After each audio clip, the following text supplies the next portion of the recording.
Applications of trigonometry का जो chapter है वो है हाइट्स एंड डिस्टेंसेस, वो है हाइट्स एंड डिस्टेंसेस। इसमें पूरा ट्रिग्नोमेट्री लग जाएगा आपका लास्ट सेमेस्टर का, तो ध्यान से समझिएगा, ठीक है।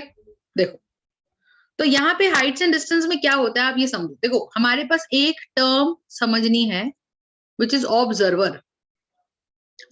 अब ऑब्जर्वर क्या है पहले ध्यान से समझो। देखो I hope everybody can see me in full mode, full view mode, right? Can you see me in full view mode, everybody? Yes, ma'am. ठीक है। अब मान लो ये मेरी आंखें हैं, राइट? तो मैं कोई चीज को सीधाई में देख रही हूँ, बिल्कुल सीधाई में। तो मैं किसी भी चीज को सीधाई में देख रही हूँ। अब मान लो कोई मेरे सामने कोई बहुत बड़ी ऊंची सी बिल्डिंग है और ऊंची सी बिल्डिंग पे कोई फ्रेंड खड़ा है। तो मैं यहाँ ऐसे देख रही थी, तो मैं हाई करने के लिए ऐसे अपनी गर्दन ऊपर करूंगी कि नहीं करूंगी बताओ? तो मैं सीधा देख रही थी और सीधा देखते देखते मैंने गर्दन ऐसे कर दी ऊपर। तो ये हॉरिजॉन्टल से मैंने अपनी गर्दन कितनी ऊपर करी? इतनी ऊपर करी। क्यों ऊपर करी? क्योंकि मुझे कोई ऊपर ऊंचाई पे खड़ा था। तो ऊंचाई पे कोई खड़ा था तो मुझे क्या करना पड़ा? मुझे उसकी हाइट को देखना पड़ा, टॉप पॉइंट को मैं देख रही हूँ। तो हॉरिजॉन्टल पे रहकर मैंने कितनी गर्दन ऊंची करी हॉरिजॉन्टल के कंपैरिजन में। तो ये जो एंगल बना है इसे बोलते हैं एंगल ऑफ एलिवेशन। एलिवेशन का मतलब होता है उठाव। उठाव। Do you understand my point everybody? बोलो। हम कौन सा चैप्टर कर रहे हैं? Heights and distance. Heights and distance, ठीक है। तो हम पढ़ रहे हैं हाइट्स एंड डिस्टेंस। तो हाइट्स एंड डिस्टेंस का लॉजिक समझ पा रहे हो आप लोग? मैं क्या बोल रही हूँ? बोलो। ठीक बात है बच्चे। तो हमने क्या करना है कि ये हमारी सिधाई है, इस सिधाई से बिल्कुल हम ऊपर देख रहे हैं। ऊपर क्यों देख रहे हैं? क्योंकि कोई ऊंचाई पे मैं चीज देख रही हूँ। अब तुम मान लो तुम अपने कमरे में बैठे हो, ठीक है, तो हो सकता है तुम्हारे सामने एक दीवार हो। तो उस दीवार का टॉप पॉइंट देखने के लिए आप अपनी आंखें सीधे तो नहीं रखोगे, आप ऊपर की तरफ गर्दन करोगे। तो जो आप ऊपर की तरफ गर्दन करोगे उसे क्या बोलते हैं? Angle of elevation. समझ रहे हो मैं क्या बोल रही हूँ? देखो तो यही चीज को अब हम ऐसे समझेंगे। देखो तो हमारे पास दो तरीके के ऑब्जर्वर होते हैं बच्चे। एक होता है एक्सटेंडेड ऑब्जर्वर,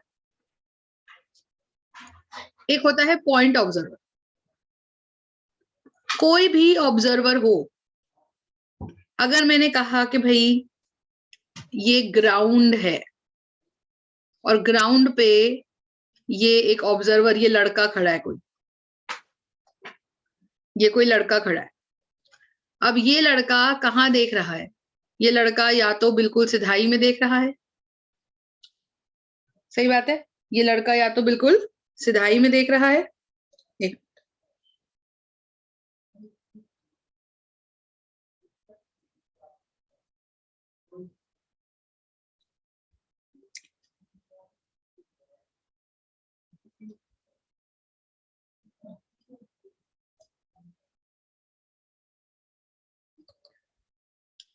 ठीक है।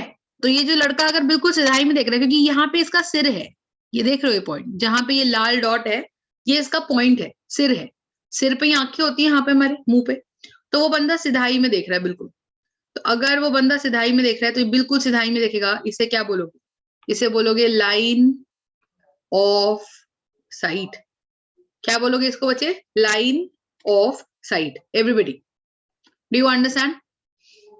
फिर क्या होगा? अगर आपके सामने एक बहुत ऊंचा सा टावर खड़ा है, ये खड़ा है टावर, और मैंने आपको बोला जी आप यहां खड़े हुए हो पर आप इसके टावर के टॉप को देखो, तो आपको क्या करना पड़ेगा मुझे बताओ? तो आपको इसका टॉप, ये थीटा देखना पड़ेगा। Do you understand my point? तो आपको इसका टॉप देखना पड़ेगा। तो आप अपनी गर्दन को यहां से, तो आपको अपनी गर्दन को यहां से यहां उठाना पड़ेगा। तो सिधाई में देख रहा था और सिधाई में देखने की बजाय आपको मुंडी ऐसे ऊपर करनी पड़ी। तो जितना हॉरिजॉन्टल के साथ गर्दन ऊपर करनी पड़ी, इसे बोलते हैं हम लोग एंगल ऑफ एलिवेशन। एलिवेशन मतलब उठाना, ऊंचा उठाना।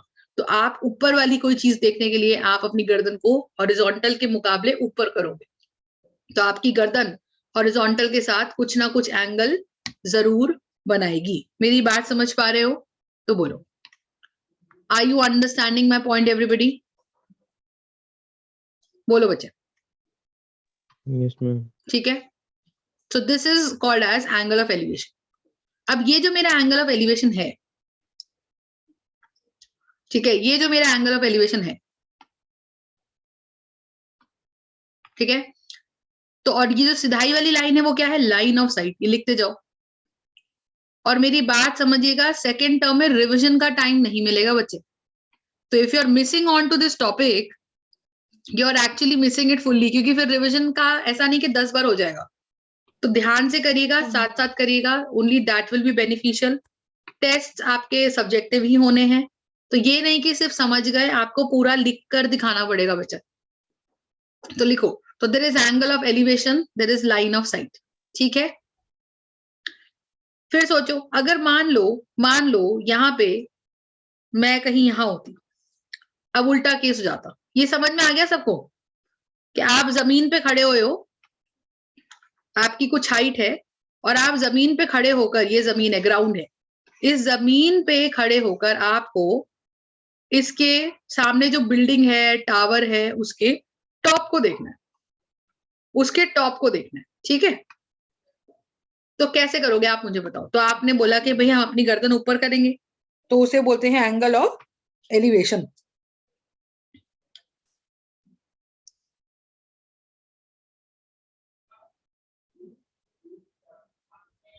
भाई लिंक संभाल के रखा करो, बार बार मुझे बोल रहे हो लिंक भेज दो, लिंक भेज दो। ठीक है, अब देखो, अब मान लो उल्टा केस हो जाए। क्या भाई? हो ये जाए कि अब की बार जो बिल्डिंग है वो ऊंची है, अब की बार बिल्डिंग ऊंची है और मैं इस बिल्डिंग पे ही खड़ी हूं, ये रही मैं, काली डॉट वाली मैं हूं, और यहां पे कोई पत्थर पड़ा है और एक पत्थर यहां पड़ा है, स्टोन 1, स्टोन 2। ठीक है भाई, अब मुझे बताओ, ये जो पत्थर है, जो ये टावर है, ये टावर है ए बी, और इस ए बी के ए पे I am standing. Okay, I am means observer is there. तो ऑब्जर्वर की आंखें इस सिर पे ही होंगी, तो ये सिधाई में देखेगा। तो सिधाई में जो देखते हैं उस सिधाई को क्या बोलते हैं? What do you call that line? What do you call that horizontal line? बताइए, what do you call that horizontal line? बोलो बोलो, what do you call that horizontal line बच्चे? Line of sight, line of sight, उसको आप बोलते हो line of site. लिखते जाए। अब आप मुझे बताओ, अगर आपको इस पत्थर को देखना है, ये लाल वाले पत्थर को, S2 को, तो आपको अपनी गर्दन ऊपर उठानी पड़ेगी कि नीचे उठानी पड़ेगी, नीचे झुकानी पड़ेगी? बताओ, छवि बताएगी, कोई भी बता दो। आपको अपनी गर्दन हॉरिजॉन्टल लाइन के मुकाबले ऊपर उठानी पड़ेगी कि नीचे झुकानी पड़ेगी? मैं यहाँ खड़ी हूँ, सामने चप्पल पड़ी है, तो मैं ऐसी देखूंगी ना, नीचे। नीचे। तो अब मुझे बताओ, अब तुम सोचो, अब इसका मतलब भाई मेरे को ये पत्थर देखना है, तो मेरे को इसको सिधाई में दिख जाए, मतलब मेरे को गर्दन इतनी नीचे करनी पड़ेगी कि नहीं करनी पड़ेगी? बताओ मुझे, गर्दन इतनी नीचे करनी पड़ेगी कि नहीं करनी पड़ेगी? तो ये जो थीटा बना, ये हो गया एंगल ऑफ डिप्रेशन। डिप्रेशन का मतलब ही क्या होता है? गड्ढा, नीचे जाना। तो अगर गर्दन हॉरिजॉन्टल लाइन के मुकाबले नीचे झुकाई तो डिप्रेशन, ऊपर उठाई तो क्या बोलेंगे? बोलो। तो it is angle of elevation. Elevation. तो it is angle of elevation. ठीक है class 10 everybody? Rishabh, are you understanding बेटा? Rishabh, Chhavi, Tanishk, Shivakshi, Akshay, Akshay, Ujjwal, Harshul, Varun. Yes ma'am. Right, तो ये लॉजिक है। तो अब आप ये चीज देखो कि Yes, अगर ma'am. हॉरिजॉन्टल लाइन के सिधाई में देख रहे हो तो उसको बोलते हैं क्या? Line of site. अगर कोई चीज नीचे पड़ी हुई है तो उसके लिए गर्दन नीचे झुकाओगे, तो ये जो नीचे झुकाओगे तो हॉरिजॉन्टल के साथ ये जो गर्दन नीचे झुकी, तो झुकी हुई गर्दन और हॉरिजॉन्टल लाइन के बीच में जो एंगल बना उसे बोलते हैं एंगल ऑफ, बोलो क्या बोलते हैं? Angle of depression. डिप्रेशन, ठीक है। अच्छा आप बताओ, अब मेरे पास देखो, ध्यान सुनो, ये जो है ये है फुट ऑफ द टावर।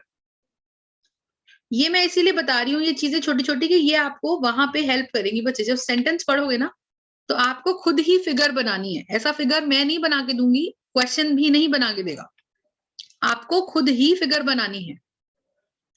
अच्छा ठीक है, अब मुझे एक बात बताओ, ए पॉइंट है, ये स्टोन S2 है, ये स्टोन S1 है, ठीक है। ठीक है बच्चे, समझ में आया ना, तभी आगे बढ़िएगा, बिकॉज मैं रिवीजन और चैप्टर साथ में ही करके चलूंगी। तो if you are understanding it only then you say yes. कहीं पे भी कोई डाउट है बच्चे बता देना, ठीक है। देखो अब मुझे बताओ, मुझे ये पास वाला पत्थर देखना है S1, तो मुझे अपनी गर्दन ज्यादा झुकानी पड़ेगी कि कम? बताओ। हॉरिजॉन्टल लाइन के मुकाबले ज्यादा घुमानी पड़ेगी, θ1 या θ2? तो कौन बड़ा हुआ, θ2 बड़ा हुआ कि θ1 बड़ा हुआ? θ2। θ2 बड़ा हुआ। ये चीज सबको समझ में आती है? Chhavi, are you understanding? Chhavi Yes, ma'am. ठीक है, तो θ2 हमारा ज्यादा बड़ा हो गया देन θ1।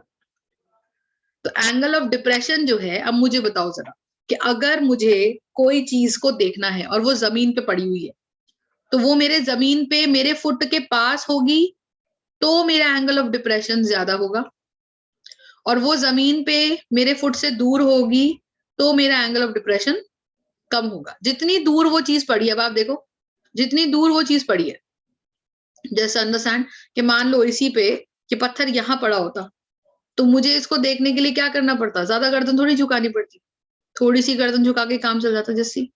तो हॉरिजॉन्टल के मुकाबले मेरी गर्दन सिर्फ इतनी झुकी, θ3।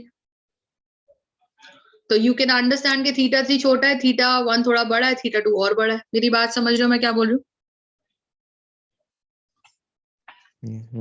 Are you understanding? तो मुझे बताओ, जितना दूर ऑब्जेक्ट होगा उसको देखने के लिए, नीचे देखने के लिए गर्दन ज्यादा झुकानी पड़ेगी कि कम? कम। कम। तो एंगल ऑफ डिप्रेशन ज्यादा होगा कि कम? बताओ। कम। कम। ठीक बात है? ठीक बात है तो बोलो। Alright everybody, Varun, I hope you are understanding. Harshul, Agrim, Arushi, Khushi, are you understanding? Yes ma'am. ठीक है, तो ये हमारा मेन कॉन्सेप्ट है, ठीक है। So this is a case of angle of depression. और ऊपर देखते हैं तो क्या होता है, उसे कौन सा एंगल बोलते हैं? Angle of elevation. समझे? समझ में आई बात सबको? Everybody, are you understanding? तो अगर आप हॉरिजॉन्टल लाइन से ऊपर देखते हो तो आपकी गर्दन कुछ एंगल बनाती है ऊपर देखने के लिए।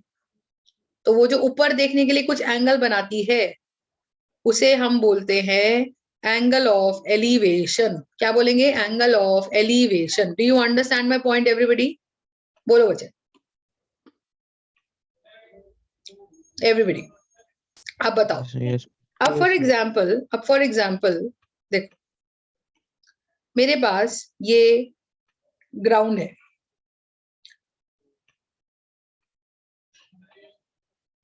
ये आपका, आप ये आप हो। अब मैं आपको बोल रही हूँ कि मुझे एक ये टावर देखना है, ये बिल्डिंग है, ठीक है, ये सामने आपके यहाँ पे बिल्डिंग। अब इस बिल्डिंग पे ना हमने एक टंकी खड़ी कर दी। टंकी समझते हो ना, पानी की टंकी खड़ी। तो हम यहाँ बोलेंगे द वाटर टैंक, लाइन समझिएगा, water tank is surmounted. Surmounted का मतलब क्या है कि सरमाउंटेड ऑन दी बिल्डिंग, कि बिल्डिंग के ऊपर चढ़ा दी गई। सरमाउंटेड करने का मतलब चढ़ा देना, ऊपर चढ़ा देना। तो यू अंडरस्टैंड कि ये जो वाटर टैंक है ये चढ़ा दिया गया है किसके ऊपर? बिल्डिंग के ऊपर। You understand? बोलो। बिल्डिंग के ऊपर ये वाटर टैंक को चढ़ा दिया गया है। मेरी बात समझ में आ रही है सबको? तो बोले, डू यू अंडरस्टैंड? अब ये रहे तुम, दिस इज यू, ओके। अब मैं आपको बता रही हूं कि भाई आपको सीधाई में देखना है, जहां आपकी गर्दन है बिल्कुल सीधा देखना है, वहां से बिल्कुल सीधा। तो बिल्कुल सीधा आप कहाँ देखोगे? सामने देखोगे इधर। ये समझ में आ रही है? ब्लू लाइन के लॉन्ग देखोगे कि नहीं देखोगे? बताओ, are yes you ma'am. Understanding? ठीक है, तो अगर आप ब्लू लाइन के लॉन्ग देखोगे, अब मैं आपको बोलती हूँ you have to look at the top of the building, you have to look at the top of the building and you also have to look at the top of the water tank. You have to look at the top of the building and you also have to look at the top of the water tank.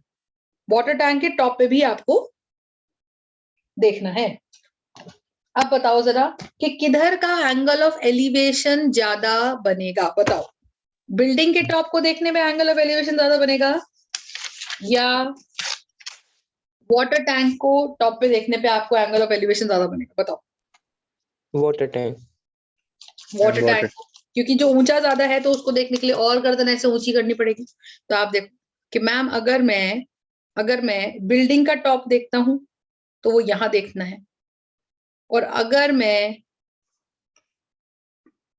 Top देखती हूँ tower का, water tank का, तो यहां देखना है। तो मुझे हॉरिजॉन्टल के साथ छोटा एंगल चलना है बिल्डिंग का टॉप देखने के लिए, और हॉरिजॉन्टल के साथ बड़ा एंगल चलना है टैंक का टॉप देखने के लिए। Are you understanding everybody? बोलो। तो फटाफट से कुछ टर्म्स आपने लिखी हैं। क्या क्या लिखा है बच्चे? सबसे पहले टर्म आपने लिखी है लाइन ऑफ साइट, दूसरा टर्म आपने लिखा है एंगल ऑफ एलिवेशन, तीसरा आपने लिखा है एंगल ऑफ डिप्रेशन। मुझे बताओ, इनका मीनिंग बताएंगे सब लोग। बताओ जी, छवि बता मुझे, what is angle of elevation बेटा? छवि, और जिससे पूछूंगी वही बताएगा। What is angle of elevation? Chhavi. Ma'am जो ऊपर देखते हुए बनता है। हाँ, किसके साथ बनता है? किसके साथ बनता है? छवि।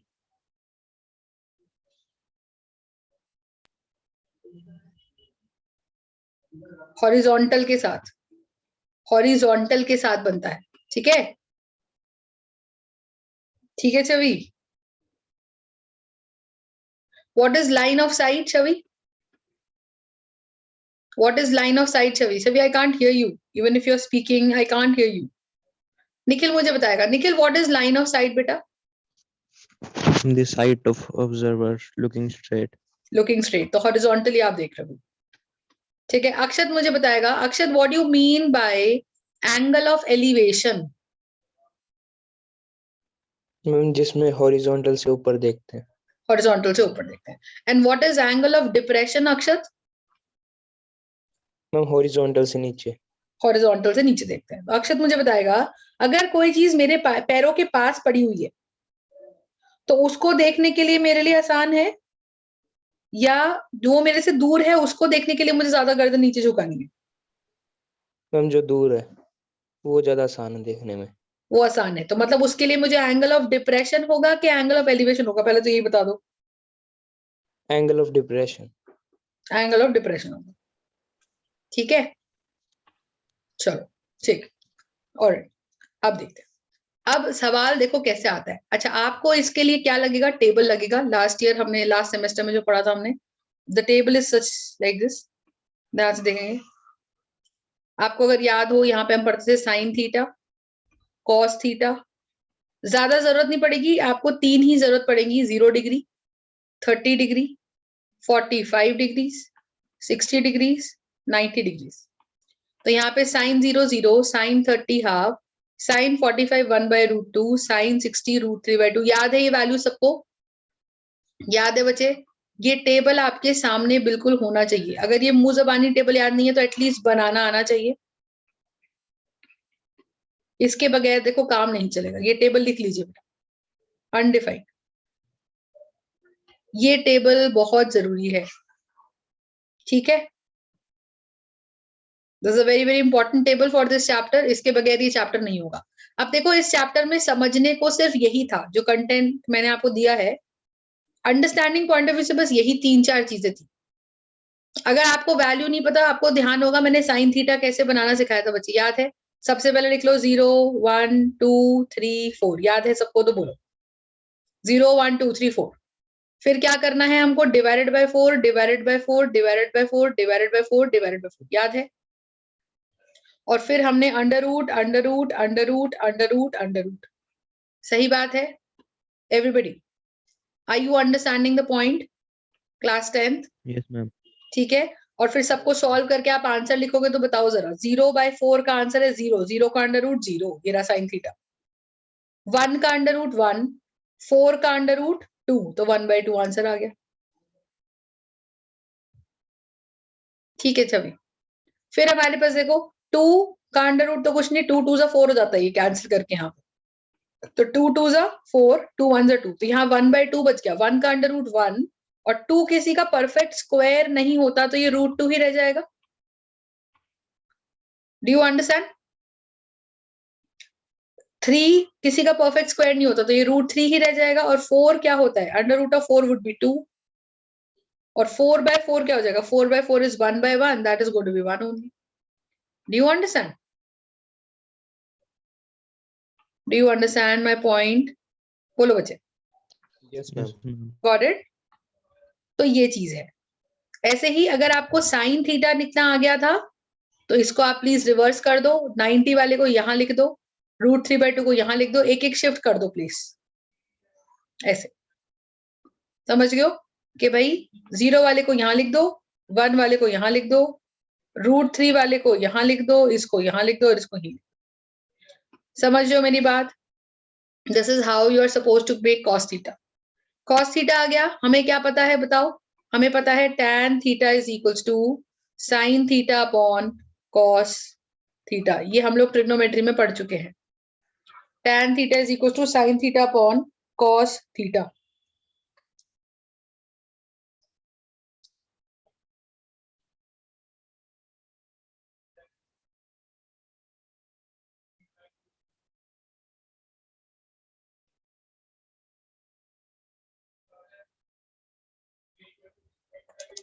ठीक है एवरीबॉडी, आर यू अंडरस्टैंडिंग?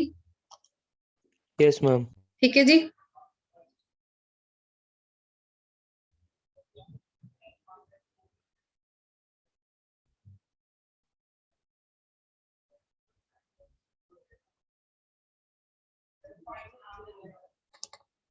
ठीक है देखो, तो ये हमने टेबल बनाया था। एक आपको ये याद होना चाहिए और एक आपको याद होना चाहिए, पंडित बद्री प्रसाद हर हर बोले सोना चांदी तोले, ये आपको याद होना चाहिए। याद है ये पंडित बद्री प्रसाद हर हर बोले सोना चांदी तोले, ये क्या करता था हमारे लिए? P/H would be sin theta, B/H would be cos theta, P/B would be tan theta। बोलो समझ में आ रही है बात सबको? ये आपको याद था, P/H would be sin theta, B/H would be cos theta, C for cos, S for sin, T for tan theta। मेरी बात समझ में आ गई सबको तो बोलो, are you understanding this point? Right, तो P/H, B/H एंड P/B, और ये याद होना चाहिए। इसके बगैर बच्चे हाइट्स एंड डिस्टेंस का चैप्टर आप नहीं कर सकते, और it is a very very important chapter, understand that. ठीक है, मैं बार बार बोल रही हूँ, मेरे पास दोबारा 2 बार करा सकती हूँ, तीसरी बार का टाइम ही नहीं बचेगा। तो मैं अगर आपसे पूछती हूँ कि बेटा समझ में आया और नहीं आया तो तभी पूछिए, ठीक है? बोलो कहीं पे कोई दिक्कत, जिसमें किसी को कहीं पे भी किसी पॉइंट पे कोई दिक्कत? क्या एंगल ऑफ एलिवेशन क्लियर है? क्या लाइन ऑफ साइट क्लियर है? क्या एंगल ऑफ डिप्रेशन क्लियर है? ये टॉपिक क्लियर है सबको? Yes ma'am. एवरीबॉडी ठीक है। अच्छा ये बात क्लियर है कि हम बहुत ऊंची चीज देखते हैं तो गर्दन ज्यादा ऊंची करनी पड़ेगी, तो ज्यादा ऊंची चीज देखने के लिए एंगल ऑफ एलिवेशन ज्यादा है, और कम ऊंची चीज देखने के लिए एंगल ऑफ एलिवेशन कम है। ऊंचाई से जरा सा ही गर्दन उठाओगे तो थोड़ी सी ऊंचाई दिखेगी, ज्यादा गर्दन उठाओगे तो बुर्ज खलीफा दिखेगा। बोलो। ऑल्सो एक चीज और देखो, एक नया चीज और देखो, अगर मान लो ये ग्राउंड है, मान लो ये बिल्डिंग है, ठीक है? अब देखो अगर मान लो मैं यहाँ खड़ी हूँ ए पॉइंट पे, और मान लो जी मैं यहाँ खड़ी हूँ बी पॉइंट पे, और एक मान लो भाई मैं खड़ी हूँ यहाँ सी पॉइंट, ठीक है। अब आप एक खड़े हो ए पॉइंट पे, ए से खड़े होके आप टॉप देख रहे हो, देखो ग्राउंड पे खड़े हुए हो तो आपकी लाइन ऑफ साइट भी सिधाई में यही जाएगी, ठीक है। अभी मैं बताती हूँ ये मैंने पॉइंट क्यों बनाया, बट अंडरस्टैंड। अब ए से खड़े होने की बजाय आप बी पे खड़े हो, बी से खड़े होके आप टॉप देख रहे हो, टॉप टी देख रहे हो, और सी से खड़े होके आप टॉप सी देख रहे हो, ठीक है। अब बताओ जरा, कहां से तुमको एक ऑब्जेक्ट वही है, हाइट वही देख रहे हो, सेम हाइट। अब ये सेम हाइट तुम पास खड़े होकर देख रहे हो, थोड़ा दूर और थोड़ा दूर खड़े होकर देख रहे हो, as you moving away from the foot. Foot कौन है, फुट है ये, फुट है ये, ठीक बात है। तो फुट से आप जितनी दूर हो, मुझे बताओ आपका एंगल ऑफ एलिवेशन बढ़ता जा रहा है या घटता जा रहा है। Rishabh, I hope your understanding बेटा, ऋषभ बोलो।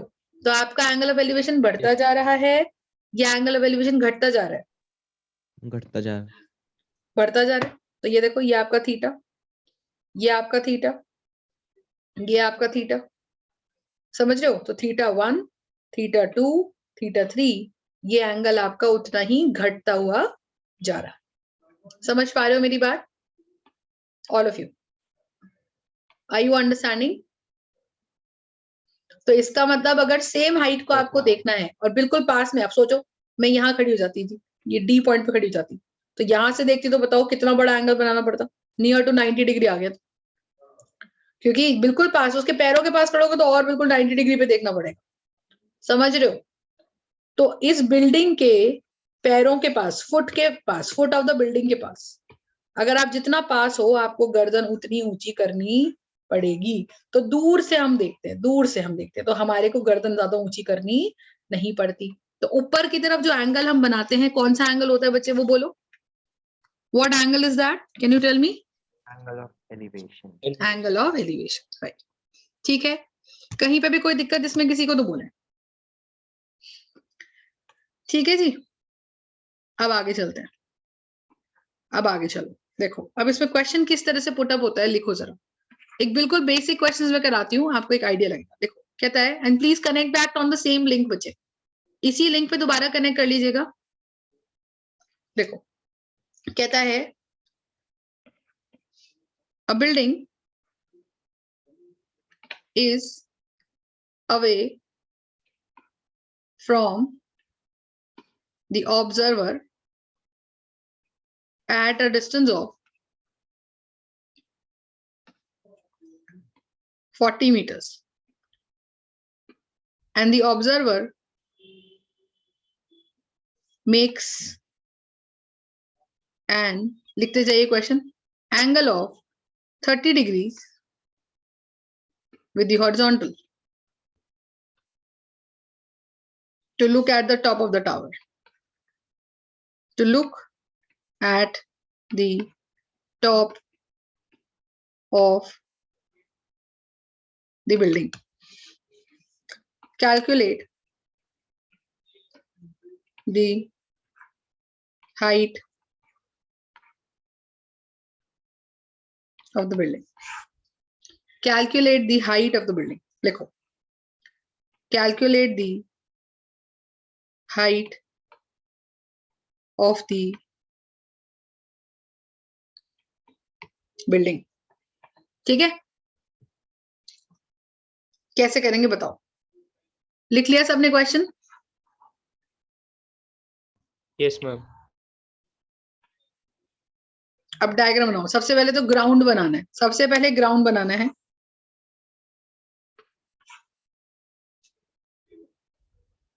और उस ग्राउंड पे बोल रहा है एक बिल्डिंग खड़ी है, तो बिल्डिंग बना लो। उस ग्राउंड पे बोल रहा है एक बिल्डिंग खड़ी है, तो बिल्डिंग बना लो, ये रही बिल्डिंग।